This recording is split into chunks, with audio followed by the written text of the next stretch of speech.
Então, meus queridos irmãos, minhas queridas irmãs, estamos celebrando essa Quinta-feira Santa. Naturalmente são os dias bonitos, não é? Não são dias de tristeza, não. Muita gente pensa, olha, são dias em que fica triste. Não, é pelo contrário. A gente sente nesses dias, lembra melhor nesses dias, como Deus nos ama, não é? E a prova é realmente Jesus Cristo, que deu sua vida por nós.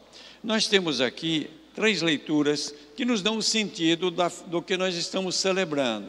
A primeira leitura, aqui tirada do livro do Êxodo, é a instituição da Páscoa. A Páscoa, em primeiro lugar, foi a lembrança daquela saída do povo da terra da escravidão do Egito para a terra prometida, a terra da liberdade.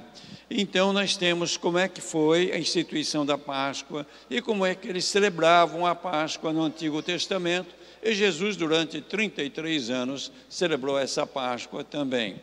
Então, havia toda uma cerimônia. Veja, aqui é antes de ter acontecido a libertação. Então, já era o anúncio da libertação. Veja só, eles tinham, as famílias, tinham de matar um carneirinho, um cordeiro de 1 ano, guardava o sangue, assava o cordeiro, reunia a família naquela noite em que iam sair lá do Egito, né? Todos prontos para a viagem, tinham assado o cordeiro, naturalmente, e nas portas tinham pintado as portas com o sangue do cordeiro. Então, naquela noite, o primeiro filho de cada família morria se não tivesse na porta aquele sangue que libertava a família daquela morte, daquele acontecimento triste. E então, à noite, eles se reuniam a família, e aí então comiam o carneiro, o cordeiro, lembrando essa libertação. Veja, antes já faziam isso, fizeram a primeira vez antes, lembrando o que ia acontecer depois. Agora, essa Páscoa, ela mudou com Jesus. A gente lembra esse acontecimento também, foi muito bonito, mas a gente lembra a outra Páscoa, a Páscoa de Jesus. Páscoa significa passagem. Então, a passagem de Jesus pela morte na cruz, o seu sepultamento e a ressurreição, a sua glorificação, a passagem da morte para a vida em Jesus. Mas isso nós vamos ver melhor no Sábado Santo. Agora, a segunda leitura nos fala da última ceia, como também o Evangelho. Na última ceia, São Paulo diz para nós que Jesus instituiu a Eucaristia. Essa primeira carta aos Coríntios é o documento mais antigo que nós temos referentes à instituição da Eucaristia. Foi escrito aí pelo ano 52, veja quanto tempo já se passou, né? São Paulo escreve essa carta porque na comunidade de Corinto eles tinham a Eucaristia, mas celebravam muito mal, brigando, divisão entre eles, e ele chama a atenção sobre isso. E quando chega nesse momento, depois de falar sobre as divisões, ele fala do que aconteceu na Quinta-feira Santa, quando Jesus pegou o pão e disse, isto é meu corpo que é dado por vós, fazei isto em memória de mim. Depois pegou o cálice com sangue, chama o cálice da nova aliança, não é? E ele diz, tomai e bebei, este é o cálice do meu sangue, da nova aliança é meu sangue. Todas as vezes que dele beberdes, fazei isto em minha memória. Veja, portanto, a Eucaristia. Isso aqui não é, portanto, uma coisa de hoje, vem do tempo de Jesus. E São Paulo diz que ele recebeu isso, não é, do Senhor. Que, portanto, realmente a Eucaristia vem de Deus, vem de Jesus Cristo. E aí, então, ele vai dizer uma coisa muito interessante, né? Todas as vezes que comerdes esse pão e beberdes desse cálice, estareis proclamando a morte do Senhor até que ele venha. Quer dizer, então, é um olhar para a frente. Veja, isso aconteceu antes da morte de Jesus. Lembra a primeira Páscoa, celebração da Páscoa, a morte do Cordeiro, o sangue do Cordeiro, era um acontecimento que ia acontecer depois. E depois, de todos os anos, eles recordavam isso, celebrando a Páscoa. Nós celebramos a Eucaristia, lembrando um acontecimento que já foi, mas quando Jesus fez, era o anúncio do que ia acontecer. E nós temos depois esse trecho bonito do Evangelho de João, quando João começa de uma maneira muito bonita, não é? Jesus sabia que tinha chegado a sua hora de passar deste mundo para o Pai. Tendo amado os seus que estavam no mundo, amou-os até o fim. Quer dizer, o amor de Deus por nós é tão grande, que deve nos tocar o coração. E nós devemos amar a Deus. Então Jesus vai ensinar como nós temos que amar a Deus. Então ele lava os pés dos seus discípulos. Lavar os pés dos discípulos era o trabalho dos escravos naquele tempo. Mas Jesus lava os pés dos discípulos para ensinar para nós o quê? A humildade. Você, quando vai lavar os pés de alguém, a pessoa está mais acima do que a gente. Segunda coisa, um serviço. É um serviço que a gente está prestando. E Jesus vai dizer, no fim desse trecho, né? Dei-vos o exemplo para que façais a mesma coisa que eu fiz. Agora, eu vou fazer uma pergunta, vou tentar responder para você uma pergunta que eu me faço. O que será que a Quinta-feira Santa diz para nós nesse momento que nós estamos vivendo? Nós estamos vivendo momentos complicados, todos nós sabemos, parece que, se Deus quiser, a gente vai sair, mas é muito complicado. Pessoas que morrem, pessoas que ficam doentes, famílias que ficam até às vezes com problemas de nervosismo, tudo isso. O que isso diz para nós? Primeiramente, a Páscoa, escravidão, miséria, sofrimento, tinha de matar filho quando nascia, a liberdade, a terra prometida, a esperança.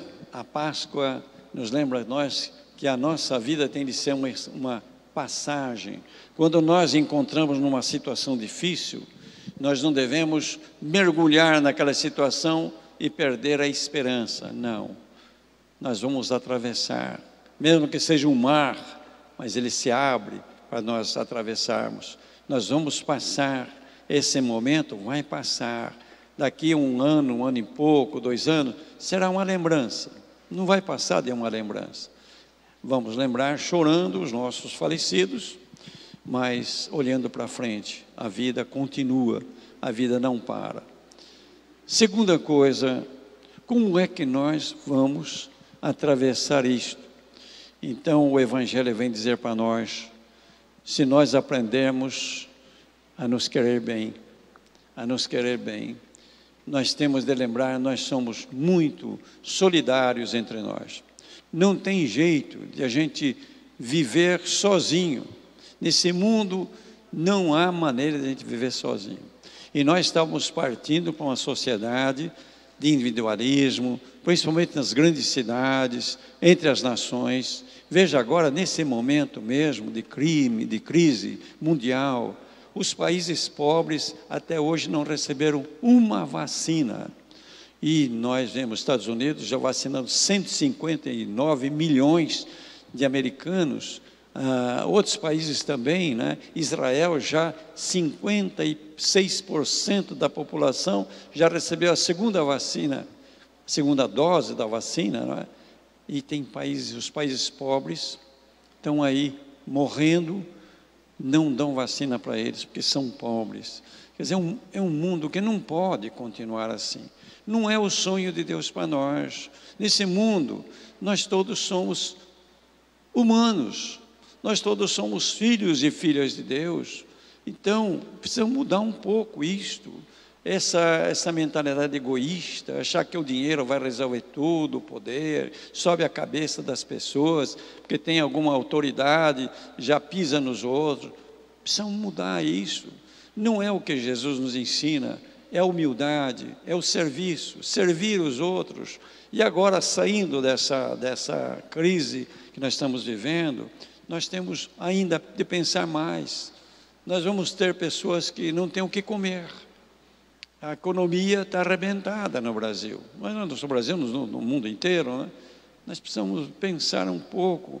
Não vamos deixar ninguém morrer de fome, passar fome aí. Vamos viver esse serviço que Jesus nos ensina com lava-pés. Mas como é que nós vamos fazer tudo isso?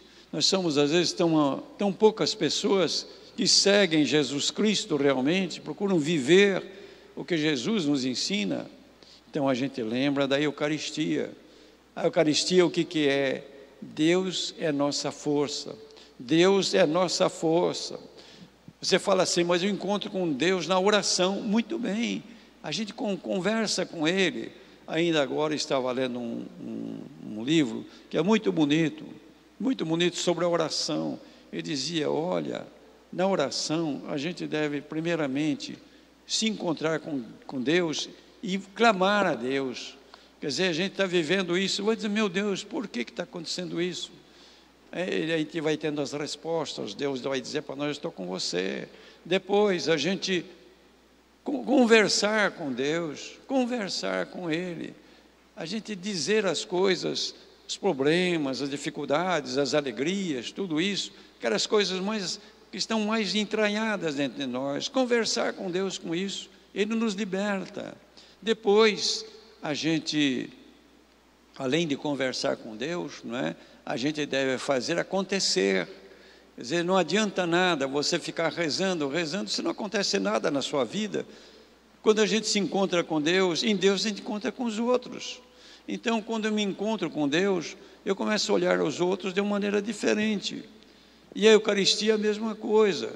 Jesus, veja só a instituição da Eucaristia, nós vimos aqui, não é uma coisa que foi inventada ontem, é Jesus que deixou para nós, São Paulo dizendo para nós, nesse trecho bonito, até pena que é só um pedacinho que colocaram aqui, mas o trecho é muito bonito, né? Quando São Paulo vai dizer, né? Então a gente tem de comer dignamente, beber dignamente o corpo e o sangue do Senhor, que é a comunhão, que é Deus que vem a nós, Ele dá-nos força para caminhar, para viver esse serviço, essa humildade. Olha, eu vou dizer para vocês, nesse Natal, meu Deus do céu, estou com o Natal na cabeça, nessa Páscoa, nós temos de aprender muita coisa. Eu acho que nós temos de, primeiramente, com essa força de Deus, Deus que está conosco, a Eucaristia que nos dá força, olhando essa passagem, tudo isso vai passar para melhor, mas nós temos de ajudar a passar para melhor, um mundo muito mais bonito do que esse mundo em que nós vivemos. Eu queria deixar esses pensamentos para vocês, que eu digo, olha, com sinceridade. Eu estive hoje pensando muito nisso. Falei, o que será que hoje, essa quinta-feira, pode dizer para nós? Deve dizer para nós, olha, coragem, Deus está conosco, a Eucaristia é um sinal dessa força de Deus para nós, é o Senhor que se torna o nosso alimento, nossa força na caminhada. Coragem, vamos ajudar os outros também a olharem assim, apesar de tudo que acontece, tudo isso vai passar, porque Deus é maior do que tudo. Então agora nós vamos, já devido às pena, né? Não temos lava-pés, mas nós vamos partir já, então, para a celebração da Eucaristia. Lembre desse trecho de São Paulo, a Eucaristia, o corpo e o sangue de Jesus, o pão e o vinho se tornam o corpo e sangue de Jesus para ser nosso alimento na caminhada.